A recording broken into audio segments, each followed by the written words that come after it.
Do you still believe that there is some kind of lack of understanding of what the immigrants do with the wealth that they create?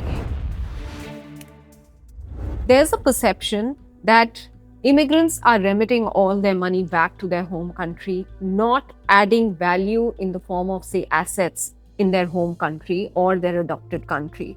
Is that merely a myth? Today, for sure, it is. In fact, we are seeing the great reversal of wealth transfer. Back in the day, I would say even 10, 20 years ago, it used to be pretty common that an immigrant worker would send a major chunk of their earnings back to the country where they come from to support their extended families and, for asset creation as well. But over the last 5 years, what has happened is that people have started getting their wealth back. This is in fact the great reversal that's happening. If you look at the new phase of immigrants who've come to Canada, for example, most of them are in their early 30s, who have built some assets back in India. And when they come here looking at the housing prices, they know that to afford their first house, they will have to sell something back home to purchase something here.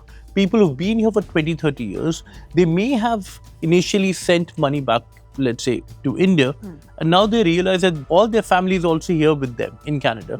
Nobody is going back to India. So what they do is that initially they invest in India, and at a later stage of their life, they realize that nobody is going back, so let's consolidate all our wealth, let's bring it back.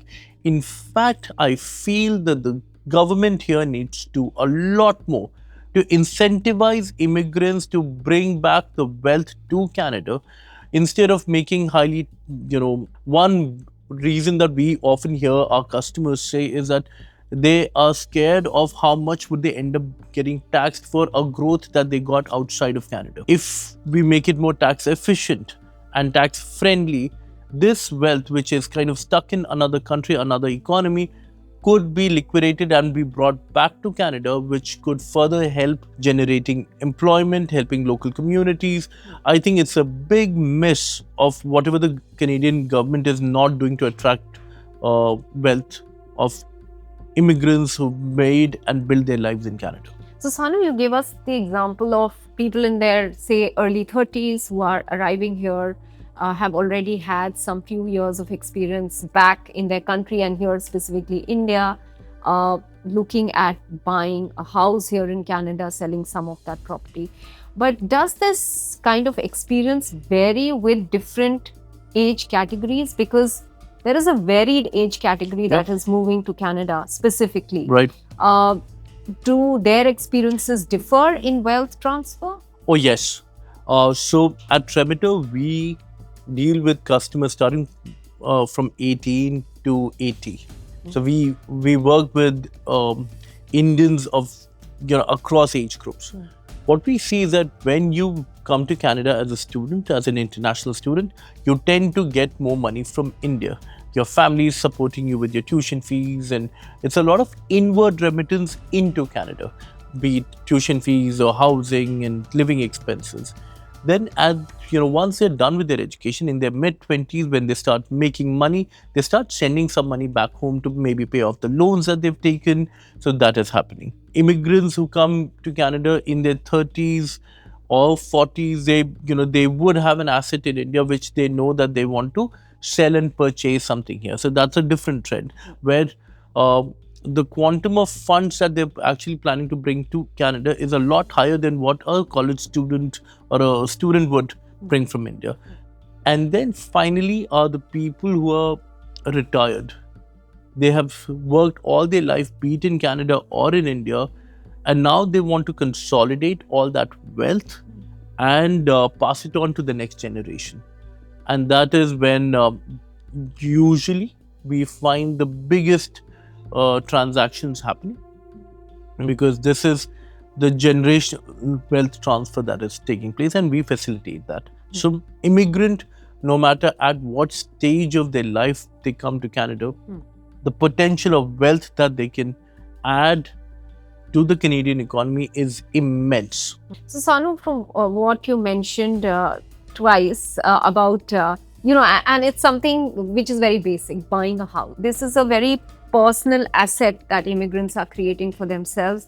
Is that perception then valid, or the immigrant community is now looking at diversifying its investments in their host country? And should that be recognized? Should host or adopted countries have policies which are aligned with this aspiration of immigrants? That perception is not entirely wrong, frankly. Specifically in terms of Canada, what has happened is that residential real estate, thanks to low interest rate over the last 10 years, residential real estate has saw a tremendous growth.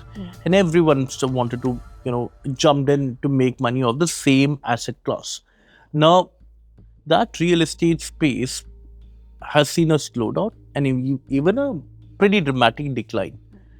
So there is a need for immigrants, especially from South Asia or India, to diversify the usage of the money that they're bringing into the country. Okay. And this is where the government can play a role.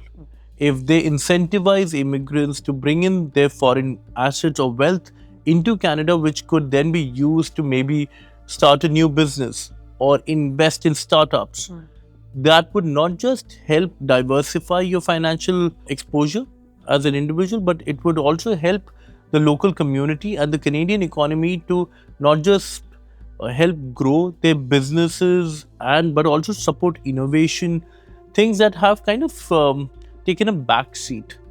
I think it can be a win-win situation for everyone if people choose to look beyond private residential real estate as a source of investment or income. But, if the net worth of immigrants, if it's in the higher bracket, and correct me if I'm wrong, doesn't it automatically add to the economic gains of the country? Of course it does, through direct taxes and the spending power of such a family. However, what is happening is that the higher earning family and households, they have disposable savings.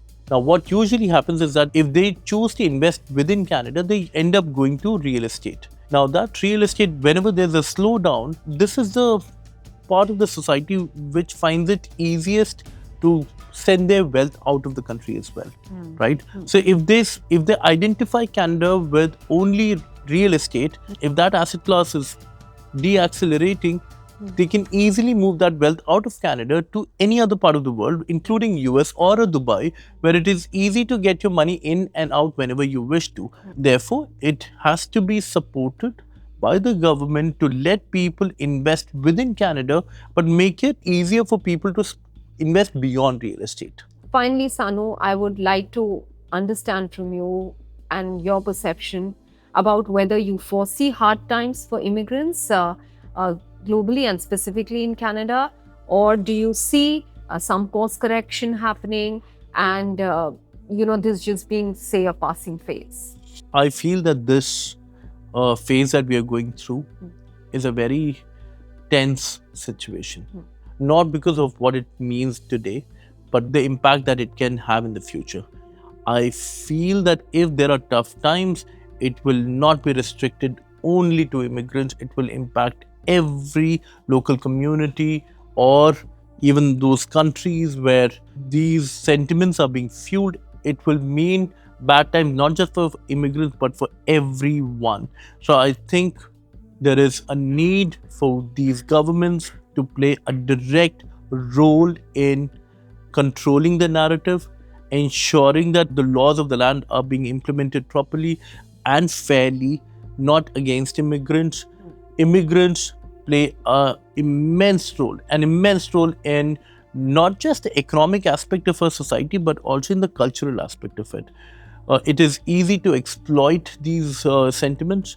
It is understandable why the locals are feeling a certain way, but the solution is not anger and frustration towards immigrants, but the solution actually lies in better planning and better implementation of those policies.